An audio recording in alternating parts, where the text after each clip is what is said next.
We believe in this extraordinary time, this unthinkable year, that it is really important to give voice to our better angels and the selfless community heroes who are working on not only the city's problems, but really the world's problems. And we have such an angel with us this morning, Liz Clasen-Kelly, who is our 2020 winner of the Community Voice Award. And Susie Adams is going to tell you a good bit about the award a little bit later because it's a story in and of itself. But first, we wanted to have a conversation with Liz. And let me tell you, she does not seek out the spotlight. And this is, she and I laugh about this because we've been talking about it for a long time. But she has agreed to be here this morning. And of course, she would. She is the perfect guest in so many ways, certainly for the holiday. And you'll see why in just a moment. But first, good morning, Liz. Good morning to my Interact family. Yeah. I do have my awkward moments of accepting, as Lou says, learning to stand in light. But you kind of can't say no to Interact. So I am grateful to be with you this morning. We love having you. Now, the first thing, we're honoring you for using your voice on behalf of the folks in need of housing in Charlotte. And certainly as CEO of Roof Above, yours is a particularly important voice. But this is a lifelong passion for you. I wonder what you're hoping people are hearing from Roof Above, since your voice represents these folks. What should we be hearing from Roof Above right now? Yeah, so what I hope people always hear is that homelessness does not need to exist. I think, I'm 42 and homelessness and I are about the same age. So homelessness in America started in the 70s. And I think we often think it's always been with us or it always has to be with us. So I always think it started in my lifetime. By golly, it can end in our lifetime. And so I want people to hear it's an issue that can be solved. Housing is the solution. We have to meet people's basic needs, but serving meals is not going to get someone to housing. And so we have to meet people's basic needs, but build true solutions. And then I think, as I have continued to do this work, it really comes down to me to a simple truth of recognizing the full humanity of another person. And I think that is at the core of so many of our issues, is that we are not valuing lives in the same ways. And I think that's our spiritual work, that's our public policy work, that's at the core, is really feeling the weight of another person's life. Yeah. Help us understand some of the issues that the homeless, the folks in needy housing are experiencing due to COVID, this unthinkable year. What might we not realize? Mm-hmm. So I think people might realize this, but it's worth saying that the way we serve people experiencing homelessness traditionally is crowded. Everything we do involves lines. We care about efficiency. We have shelters with how many people can we get in these doors. We have been trying to maximize how many folks we serve. And in doing so, it's been crowded. And so we had to change all of that very quickly, how we spread people out. And so we've expanded to multiple campuses so we can provide social distancing. And so I think that's just worth saying, is that, I have always believed homelessness is a public health issue. I think the pandemic has really brought it home to everyone that homelessness is a housing crisis, but it's also a public health crisis. The other thing that I think is worth stating is, I think we have the largest encampment in our community right now that we've ever had. And if you drive to the edge of Uptown, if you haven't, it's worthwhile experiencing what that looks like and what you see. But I think it's important to say, what you see has existed in our community, just in more hidden ways. We've had hundreds of people sleeping outside, unfortunately, for years. And so when it's so visible and so together, we feel it differently. It's unacceptable, but it's always been unacceptable. And so the numbers that we're seeing at our front doors and in the community don't represent right now an explosion of homelessness. I think people feel, and it feels like there's been an explosion of homelessness, but honestly, this public policy protection of stopping evictions has had a very protective nature for our community, for this nation, over these months of the pandemic. And so we have nervousness headed into 2021, knowing that eviction moratorium is going away. And knowing how stretched we are now, what's 2021 going to look like? Everyone says, we can't wait to say goodbye to 2020. And I think, oh my gosh, I'm so nervous about 2021. I'm enjoying these protections that are, still with us through the end of the year. Yeah. Gosh, these are things we don't think about. Tell us what good news came out just yesterday, the announcement. Yeah, tell us about it. So Roof Above has had a very big year. We've celebrated, our 1 year of our merger. We rolled out our new name. A few months ago, we announced we had purchased an entire apartment community in East Charlotte, and we're going to serve a wide variety of incomes. Actually, just this week, we moved in our first person who'd been under a bridge for 3 years, moved into housing on Monday there at Hill Rock Estates. And just yesterday, we announced we purchased a hotel. And so this hotel actually on Tuesday, families experiencing homelessness moved in. Salvation Army is going to operate an emergency shelter there this winter. And then at some point, late spring, summer, we'll start renovations and convert it to housing. It will be what we call permanent supportive housing. If you guys are familiar with More Place, we'll be replicating More Place. So we'll have 88 units, and those units will be set aside for folks who've been homeless, long-term, disabling conditions, kind of the most vulnerable neighbors in our community. Yeah. So we're excited.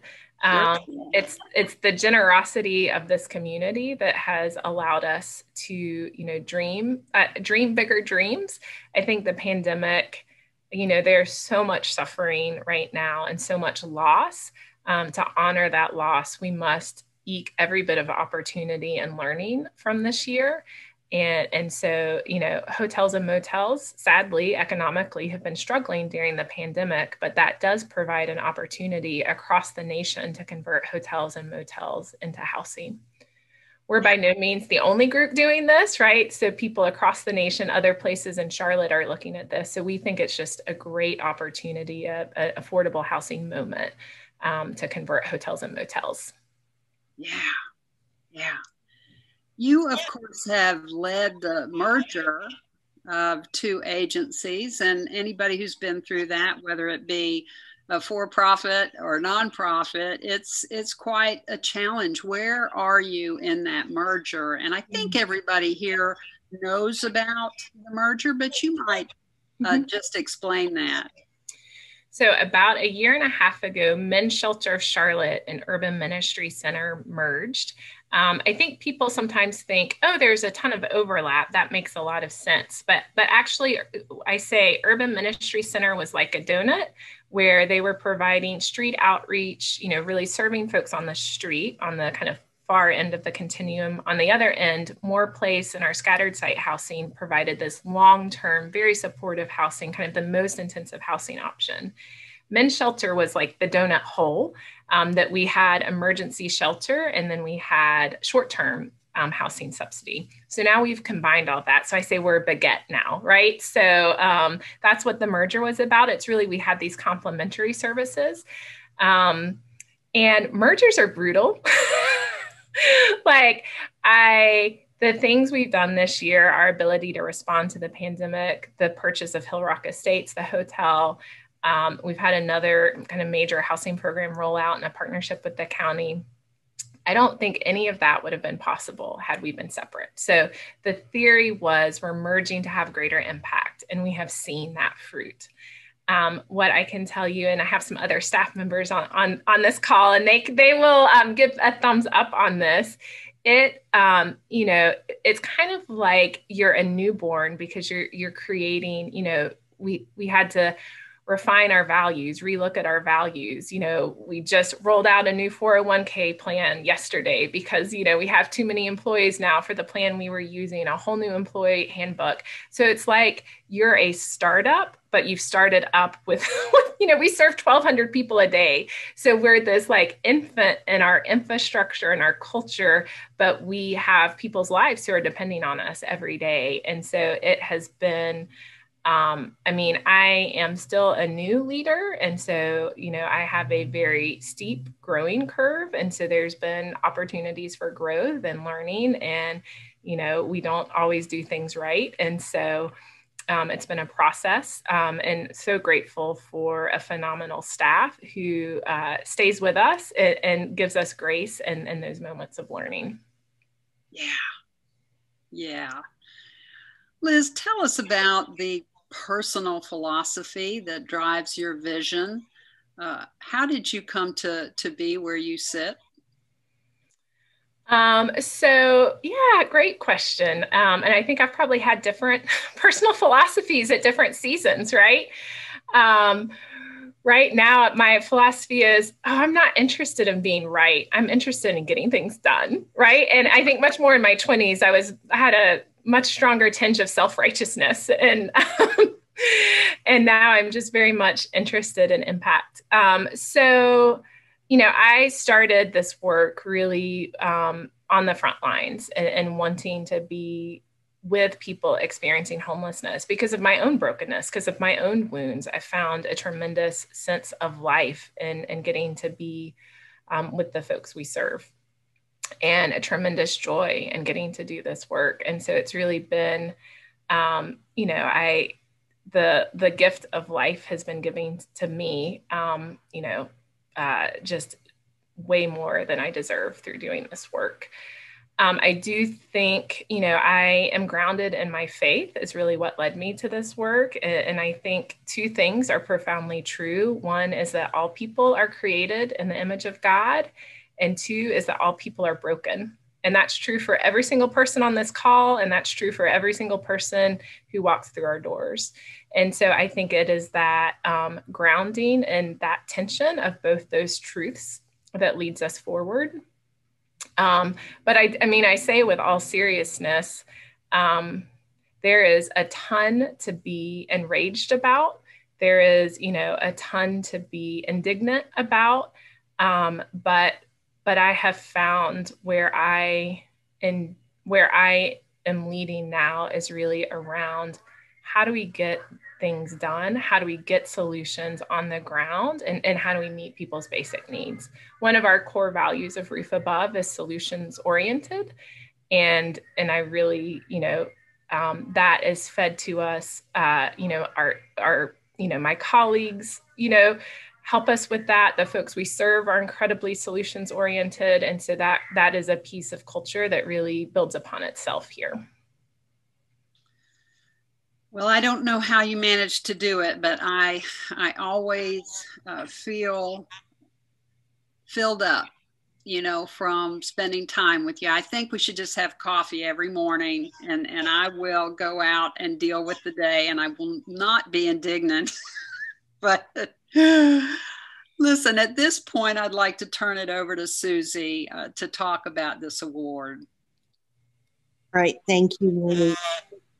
The award is so special to us because we honor authenticity, and there's no one more authentic than Liz. And so it's just a real honor to present her with an award, and would like to introduce you all to the artist who created this unique piece for Liz.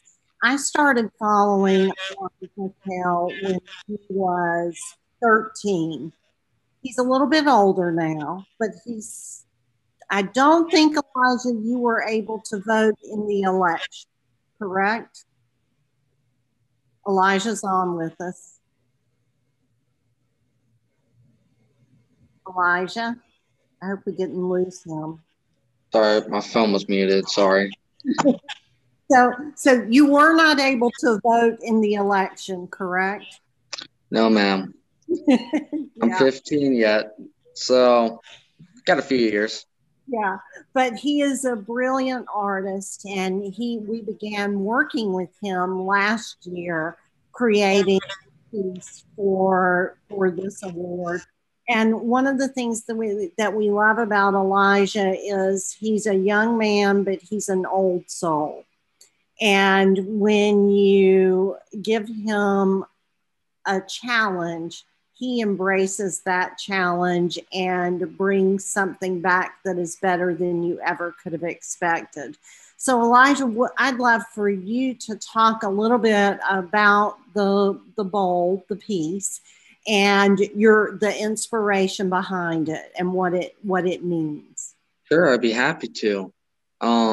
So the two full flower buds and flowers are meant to represent the two programs in A Roof Above, housing and homelessness.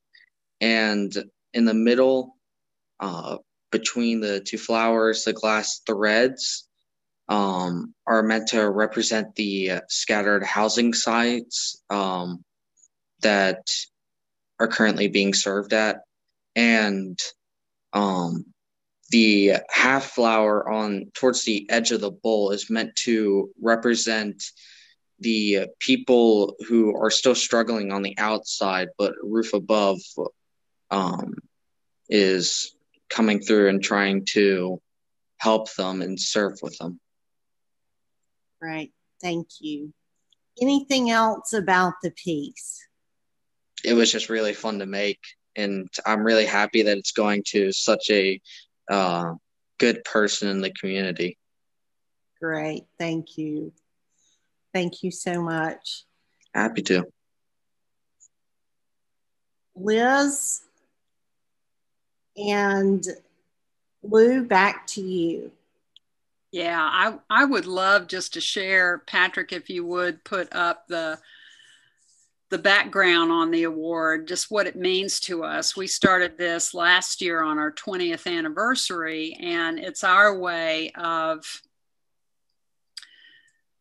celebrating folks in our community whose authentic voice creates real change in our community. And the recipient for us embodies the true spirit of a leader who speaks up for an inclusive, bold, and thriving community.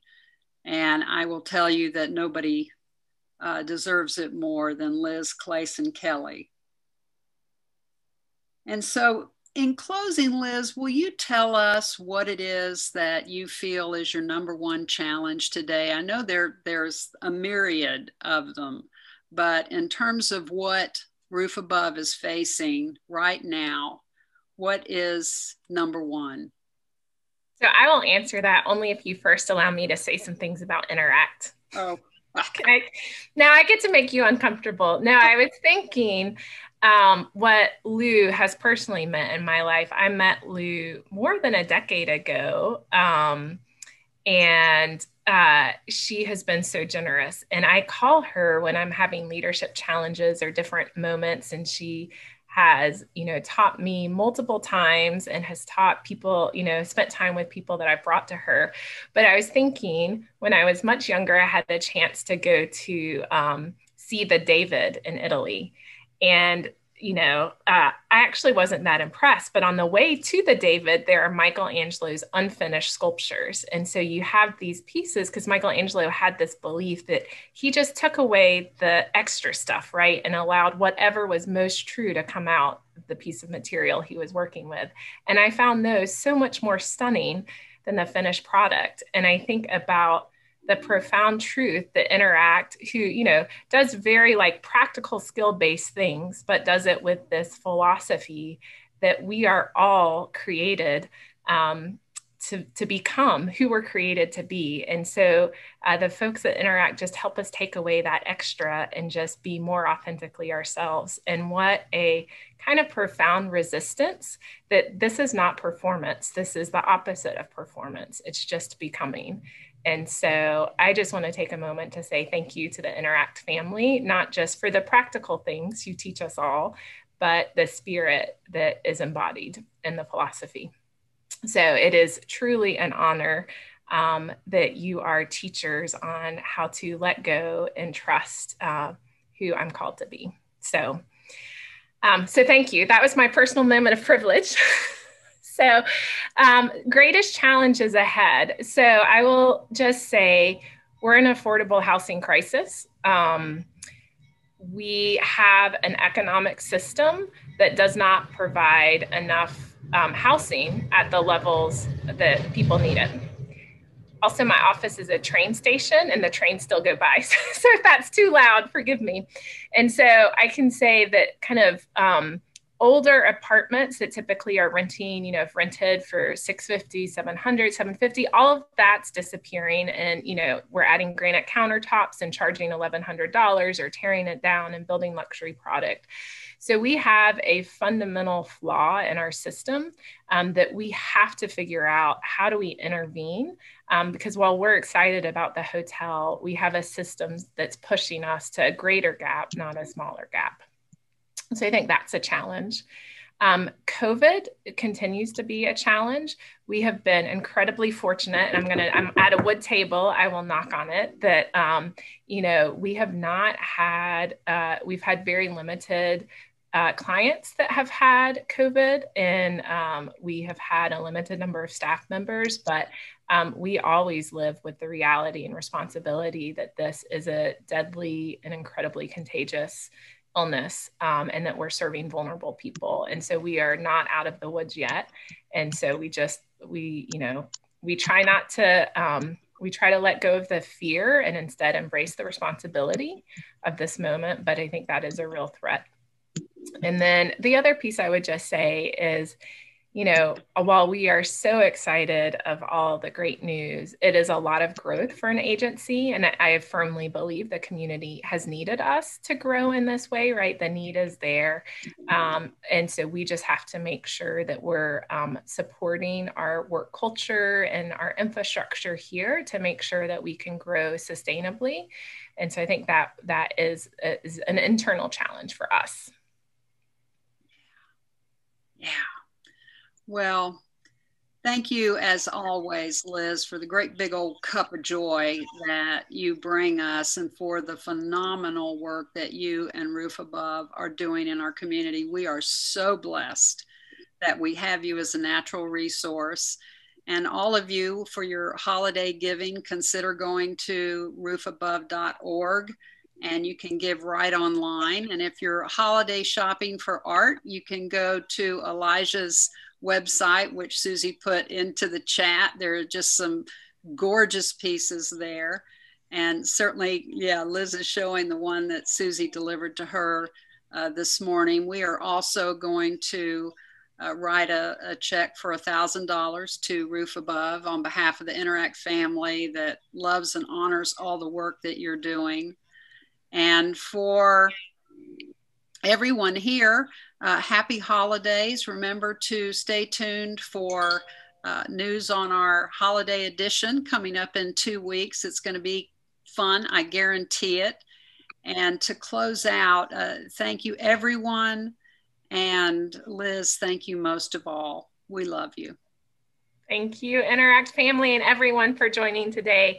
And Elijah, I'm going to be reaching out. You're amazing. And I'm so proud to own your artwork now. So thank you so much. It's a real honor for me to make this piece for such a good person.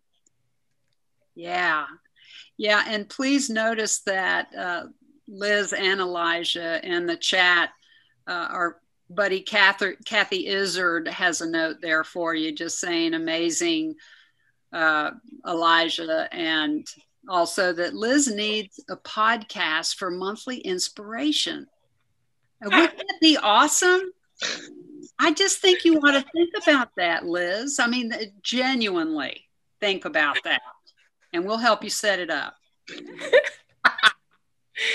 Thank you, guys. Okay. Love you. Thank you so much. Yeah. Thank you, Elijah. Beautiful work.